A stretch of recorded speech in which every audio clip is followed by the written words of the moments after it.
August 18, 2024న చైనాలోని సింగ్డు నగరంలో ప్రజలు తమ రోజువారీ పనుల్లో నిమగ్నమై ఉన్నారు. అప్పుడు వారి కళ్ళు ఆకాశం మీద పడ్డాయి. ఆ దృశ్యం చాలా భయంకరంగా ఉంది. ఆకాశంలో ఒక్కడే ఉండాల్సిన సూర్యుడు 7 సూర్యులుగా మారి ప్రకాశిస్తున్నాడు. ముందు తమ కళ్ళు ఏదో మాయ చేస్తున్నాయని ఎవరికి వాళ్ళు భావించారు. కానీ ప్రతి ఒక్కరూ దాని గురించి మాట్లాడుతూ ఉండడం వలన అది భ్రమ కాదు, నిజమని నమ్మారు. ఇంటర్నెట్లో ఆ ఫోటోలు చక్కర్లు కొట్టడం మొదలయ్యాయి. క్షణాల్లో ఆ వీడియో వైరల్ అయింది. ముందు ఆ వీడియోని చూసిన తర్వాత ఎవరో ఎడిట్ చేసి లైక్ల కోసం పెట్టారని అనుకున్నారు. కానీ తర్వాత విషయం అర్థమైంది. ఒక్కోసారి 3 సూర్యుళ్ళు లేదా మన భూమి కన్నా పెద్దగా ఉన్న సూర్యుడు కనిపించడం చాలా అరుదుగా ఉంటుందని, సూర్యునిలో పెద్ద పెద్ద పగుళ్లున్నాయని, సూర్యుని చుట్టూ రింగులున్నాయని ఈ మధ్య చాలా ఫోటోలు ఇంటర్నెట్లో మనం చూసాం. అసలు విశ్వంలో ఏం జరుగుతోంది? సూర్యునికి ఏమైంది? యూనివర్స్లోని మ్యాట్రిక్స్లో ఏదైనా సాంకేతిక లోపం ఏర్పడిందా? అక్కడ కోడ్ ఏమైనా మారిందా? దీనికన్నా ఏదైనా శాస్త్రీయ విశ్లేషణ ఉందా? ఈ వీడియోలో తెలుసుకుందాం. వీడియో మొదలుపెట్టే ముందు చైనీయులకు సంబంధించిన ఒక చిన్న పురాతన కథను చెప్పుకుందాం. ఈ కథ ప్రకారం కొన్ని వేల సంవత్సరాలకు పూర్వం 7 సూర్యులు ఉండేవాళ్ళు. వాటిలో 6 సూర్యులు పెద్దగా, 1 చిన్నగా ఉండేది. వాటి ప్రకాశం వలన భూమి మొత్తం చాలా వేడిగా ఉండేది. పంటలు పండేవి కాదు. ప్రజలు అస్తవ్యస్తంగా జీవించేవాళ్ళు. బయటికి రావడానికి కూడా భయపడేవాళ్ళు. ఈ వేడి నుంచి తప్పించుకునేందుకు ఎక్కడెక్కడో దాక్కునేవాళ్ళు. అంత ప్రకాశం వస్తున్న ఆ సందర్భంలో ఈ 7 సూర్యుళ్ళు చీకటి పడనిచ్చేవాళ్ళు కాదు. అప్పుడు ప్రజలందరూ భగవంతుణ్ణి వేడుకున్నారు. ఇంతలో ఎక్కడి నుంచో ఒక చిన్న పిల్లాడు చాలా ప్రశాంతంగా అక్కడికి రావడం జరిగింది.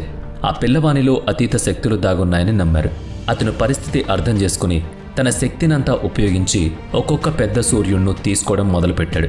అలా 6 సూర్యులను పట్టుకుని చివరికి చిన్నగా ఉన్న ఒక్క సూర్యుడిని మాత్రమే ఆకాశంలో వదిలేశాడు. అలా రాత్రి పగలు ఒక క్రమ పద్ధతిలో ఏర్పడడం మొదలైంది.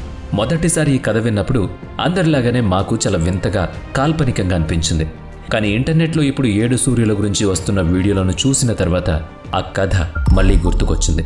ఆ వీడియోలు అప్పటి వరకు అబద్ధపు వీడియోలు అని ఎవరో కావాలని సృష్టించారు అనుకున్న తర్వాత వీడియోని కూలంకషంగా పరిశోధన చేసిన తర్వాత దానిలో ఎటువంటి తేడా లేదని, చైనాలో ఇదంతా నిజంగా జరిగిందని, ఆకాశంలో ఆ రోజు 7 సూర్యుళ్ళు కనిపించారని నమ్మాం. ఆగస్టు 18, 2024 ప్రపంచంలో అందరిలాగే చైనాలోని చెండు అనే నగరానికి కూడా సాధారణ రోజే. ఎప్పుడైతే వాళ్ళు ఆకాశంలో 7 సూర్యులను చూశారో వారికి మళ్లీ తమ పాత కథలు కళ్ల ముందు కదలాడాయి. ప్రజలకు నమ్మశక్యం కాక వాటి వీడియోలను, ఫోటోలను తీసి ఇంటర్నెట్లో పోస్ట్ చేశారు. ఎవరికి తోచింది వాళ్ళు ఊహాగానాలు, కామెంట్స్ వచ్చాయి. కొంతమంది అయితే ఈ నగరం అతి త్వరలో యూనివర్స్లో మరొక డైమెన్షన్లోకి వెళ్ళిపోతుంది అని కామెంట్స్ చేశారు. ఎందుకంటే అక్కడే భూమికి 7 సూర్యులు ఉన్నాయి. కానీ నిజానికి ఆకాశంలో 1 కన్నా ఎక్కువ సూర్యులు కనిపించడం ఇదేం మొదటిసారి కాదు. ఇంటర్నెట్లో ఇటువంటి వీడియోలు, ఫోటోలు మనకు చాలానే కనబడతాయి. వాటిలో 3 సూర్యులను ఒక్కోసారి చూడొచ్చు. మ్యాట్రిక్స్లోని సాంకేతిక లోపం నిజమేనని చాలామంది నమ్ముతారు. ఎందుకంటే చాలా సంవత్సరాల నుంచి సూర్యునిలో ఇటువంటి విచిత్ర ఘటనలు చోటు చేసుకుంటూనే ఉన్నాయి. విశ్వంలో సూపర్ కంప్యూటర్లో ఉన్న సూర్యుని కోడ్లో కొన్ని సాంకేతిక లోపాలు ఏర్పడడంతో సూర్యుని చుట్టూ కొన్ని విచిత్రమైన పదార్థాలు కూడా మనకు కనిపిస్తున్నాయి. వీటన్నిటి గురించి ఈ వీడియోలో కూలంకషంగా తెలుసుకుని అసలు నిజమేంటో కూడా తేటతెల్లం చేద్దాం. సూర్యునిలో రంధ్రం. ఈ ఫోటోలో చూస్తే మీకు సూర్యునిలో పెద్ద రంధ్రం ఒకటి కనబడుతుంది. దీన్ని నాసా గత సంవత్సరం డిసెంబర్లో కనిపెట్టింది. అయితే అకస్మాత్తుగా ఈ రంధ్రం సూర్యునిలో కనిపించింది అని తెలుసుకున్నాక ఆశ్చర్యం కలగక మానదు. దీని వెడల్పు దాదాపు 8 లక్షల కిలోమీటర్లు ఉంటుంది.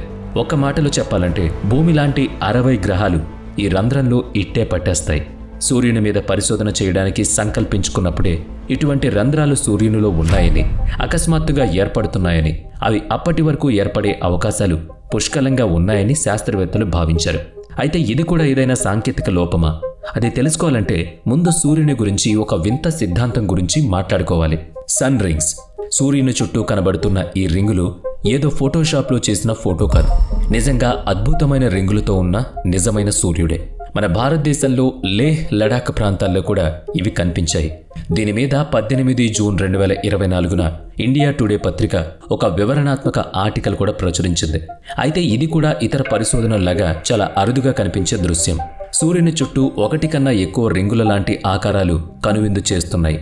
వీటిలో ఒక రింగ్ సూర్యునికి 22 డిగ్రీల రేడియస్లో ఉంది. రెండవది అతిపెద్దది సూర్యుని మధ్య నుంచి 46 డిగ్రీల రేడియస్లో ఉంది. అయితే నిజంగానే సూర్యునిలో జరుగుతున్న ఈ విచిత్రమైన ఘటనలు ఏదైనా సాంకేతిక లోపం కారణంగా జరుగుతున్నాయా? ఇదంతా సాధ్యమేనా? సూర్యుని ఉనికిని ప్రశ్నిస్తున్నాయా? మ్యాట్రిక్స్లో ఏదైనా లోపాలున్నాయా? ఈ వింత సిద్ధాంతాలకు పరిణామాలకు శాస్త్రీయ విశ్లేషణ చైనా చెడు సిటీ నుంచి ఆకాశంలో కనిపించే 7 సూర్యులపై గ్లోబల్ వెబ్సైట్ టాపర్ ఈ సిద్ధాంతం గురించి తెలియజేశాడు.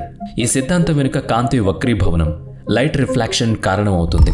దీని కారణంగా భిన్నమైన వాతావరణ పొరల గుండా కాంతి ప్రయాణిస్తున్నందున చైనా చెండు సిటీలో ఆ రోజు ఆకాశంలో 7 సూర్యులు కనిపించాయి. సాధారణ భాషలో చెప్పాలంటే మన వాతావరణం వివిధ పొరలలో కప్పబడి ఉంటుంది అని, అలా ఏర్పడింది అని మనందరికీ తెలుసు. వాతావరణ పొర యొక్క సాంద్రత భూ ఉపరితలం నుంచి అంతరిక్షానికి వెనక్కి తగ్గుతుంది. కాబట్టి కొన్ని సమయాల్లో సూర్యకాంతి భిన్నంగా ఉన్నప్పుడు వివిధ పొరల్లో ప్రయాణిస్తే ప్రతి లేయర్ సూర్యకాంతిని కొద్దిగా వక్రీకరిస్తుంది. వక్రీకరించి ఒక పొర ద్వారా కాంతి వెళ్ళినప్పుడు కాంతి దాని వాస్తవికతను చేరుకుంటుంది. దాంతో కోణంలో కొద్దిగా మలుపు తిరిగి బయటకొస్తుంది. ఈ నమూనాలు మళ్లీ భిన్నంగా ఉన్నప్పుడు వాతావరణ పొరలో పునరావృతం అవుతుంది. అప్పుడు సూర్యుడు వివిధ కోణాల్లో బయటకు రావడాన్ని మనం చూస్తాం. అవి మన కళ్లను తాకినప్పుడు వివిధ కోణాల నుంచి వచ్చే ఫోటోల కారణంగా ఆకాశంలో వివిధ ఛాయాచిత్రాలు కూడా కనిపిస్తాయి. ఇలాంటి కాంతి ప్రతిచర్య లైట్ రియాక్షన్ సిద్ధాంతం మనకు ప్రతి చోట దర్శనమిస్తుంది. అందుకే ప్రకృతి చాలా విచిత్రం చేస్తుంది అంటారు. ఇదే కారణంగా ఆకాశంలో 3 సూర్యులు కూడా కనిపిస్తారు. ఇది కూడా వక్రీభవనం యొక్క పరిణామమే. కానీ 7 సూర్యులని ఒక్కసారి చూడాలంటే మాత్రం ఆ అదృష్టం ఉండాలి. సరే, ఈ 7 సూర్యులు కనిపించడానికి శాస్త్రీయ విశ్లేషణ తెలుసుకున్నాం. ఇదేం సాంకేతిక లోపం కాదు అని అర్థమైంది.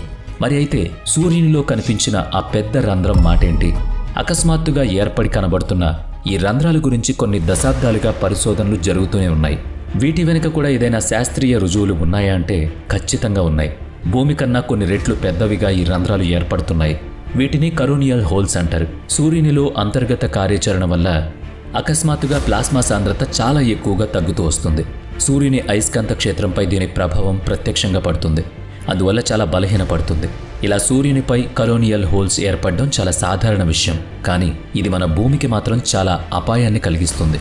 ఎందుకంటే కరోనల్ రంధ్రాలు సూర్యునిలో అయస్కాంత క్షేత్రాన్ని బలహీనపరుస్తాయి. దానివల్ల ఇక్కడ కదులుతున్న అధిక చార్జ్డ్ కణాలు సౌర తుఫాన్ సూర్యుని అయస్కాంత క్షేత్రం నుంచి తేలిగ్గా బయటకొచ్చి అంతరిక్షం వైపు దూసుకుపోతుంది. అప్పుడు వీటి మధ్యలోకి భూమి గనుక వచ్చినట్లయితే మన ఎలక్ట్రానిక్ పరికరాలు మన జీవితాలను కూడా చాలా నష్టపరుస్తుంది. అయితే ఇప్పటి వరకు అలా జరగనందున మనం అదృష్టవంతులమే. ఎందుకంటే చాలా కరోనల్ రంధ్రాలు సూర్యుని ధృవాల వద్ద మాత్రమే ఉన్నాయి. భూమి యొక్క కక్ష దిశకు చాలా భిన్నంగా ఉన్నాయి. అయితే ఇప్పుడు దిశ మారుతుంది. ఎందుకంటే ఇంతవరకు మనం మాట్లాడుకున్న భూమి నుంచి 60 రెట్లు పెద్దగా ఉన్న కరోనియల్ రంధ్రం ఇప్పుడు భూమికి ఎదురుగానే ఉంది. అందువల్లనే గత సంవత్సరం డిసెంబర్లో సౌర తుఫాన్లు ఏర్పడే అవకాశం ఉంది అని వైజ్ఞానికులు హెచ్చరించారు. కానీ మన అదృష్టం బాగుండి ఆ కరోనియల్ హోల్ త్వరగా పూడిపోయింది. అందుకే సౌర తుఫాన్లు రాలేదు. ఇప్పుడు దీనికి కూడా శాస్త్రీయ విశ్లేషణ మనకు దొరికింది. మరి సూర్యుని చుట్టూ మనకు కనిపిస్తున్న ఆ రింగుల మాటేంటి? సూర్యుని చుట్టూ ఉన్న ఈ రింగుకు కూడా శాస్త్రీయ విశ్లేషణ ఉంది. వీటిని సన్ హాలో అంటారు. ప్రస్తుతం మనం సూర్యుని చుట్టూ చూస్తున్న ఆ రింగ్ ఆప్టికల్ ఎల్యూషన్ కాదా? వాతావరణంలో ఉన్న హెక్సాగోనల్ షట్కోణ ఆకారంలో ఉన్న మంచు క్రిస్టల్ సూర్యకాంతిని తాకినప్పుడు సృష్టించబడుతుంది. ఆ కారణంగా ఈ మంచు స్ఫటికాల కాంతి సహజ ప్రిజం వల్లే పనిచేస్తుంది. అదే సమయంలో ప్రతిబింబిస్తుంది. మనం లైట్ ఫోటోలను నిర్దిష్ట కోణంలో ఫోకస్ చేసినప్పుడు సూర్యుని చుట్టూ రంగురంగుల రింగ్ లాగా ఉంది అనిపించదు. మంచు స్ఫటికాల నిర్దిష్ట కోణంలో కాంతి ప్రతిబింబించడం చాలా అరుదైన సంఘటన. మన లేహ్ లడాఖ్లో కనిపించిన డబుల్ లేయర్ రింగ్ గురించి మాట్లాడాలంటే ఇది చాలా అరుదైన సంఘటనగా చెప్పొచ్చు. కానీ ఇదేం విశ్వంలో జరిగిన సాంకేతిక లోపం కాదు. ఇప్పటి వరకు మనం మాట్లాడుకున్న సంఘటనలన్నీ మ్యాట్రిక్స్లోనూ యూనివర్స్లోనూ జరిగిన సాంకేతిక లోపాల వల్ల కాదు. వీటికి శాస్త్రీయ రుజువులు ఉన్నాయని అర్థం చేసుకోవాలి. అయితే మన విశ్వం మ్యాట్రిక్స్లో భాగమా కాదా అన్న విషయాన్ని మాత్రం ఇక్కడ ప్రస్తావించడం లేదు. ప్రతి ఒక్కరికి ఒక సిద్ధాంతం ఉండాలి. దాన్ని విశ్లేషించడానికి తగిన ఉదాహరణలు కారణాలు కావాలి. మనం చూసే విధానంలోనే అన్నీ అర్థమవుతాయి కదా. మరి ఈ వీడియోపై ఆ 7 సూర్యులపై మీ కామెంట్ ఏంటి? వీడియో నచ్చితే లైక్ చేయండి, షేర్ చేయండి. ఇప్పటి వరకు మన ఛానల్ని సబ్స్క్రైబ్ చేయనట్లయితే ఇప్పుడే సబ్స్క్రైబ్ చేసుకుని పక్కనే ఉన్న బెల్ ఐకాన్పై క్లిక్ చేయండి. నెక్స్ట్ వీడియోలో మళ్ళీ కలుద్దాం. Thanks for watching.